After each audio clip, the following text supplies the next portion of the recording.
حضرت محمد صلی اللہ علیہ وسلم نے اشارہ فرمایا، بتایا جا رہا ہے کہ اس طرح اپنی زندگی کو بھی اسلام کی فتنے محروم کر کے رکھا ہے اور دنیا کو بھی اس طرح غارت کرنے کی رکھا ہے۔ اس صورت میں نہ آپ کی دنیا درست ہوگی نہ آخرت۔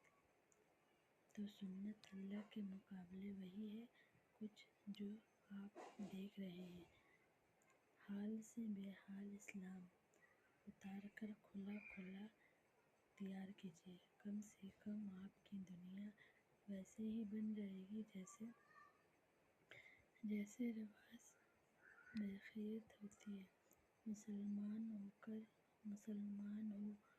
ہو کر کرنا، مسلمان بن کر رہنا اور خدا کے دین کو جھوٹی ضمانت کر کے دنیا کے لیے بھی ہدایت کا دروازہ بند کر دینا ہے جو آپ کو دنیا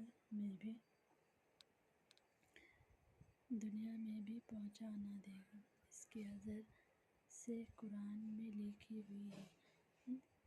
جس انداز میں ثبوت یہودی آپ کے سامنے آپ کا نقد کریں گے، حضور صلی اللہ علیہ وسلم نے اشارہ فرمایا، اس کی صورت صرف یہی اثر باز آ جائے گا۔ آپ کا مقام آپ کو بتا دے گا کہ ہم کسی عرض کے لیے اٹھے ہیں۔ ہم اس سب لوگوں کو جو اسلام اپنا دین مانتے ہیں یہ دعوت دیں گے، اس دین کے واقعہ اپنا دین اٹھائیں گے۔ ہر مسلمان اپنی ذاتی زندگی میں قائم رہے گا۔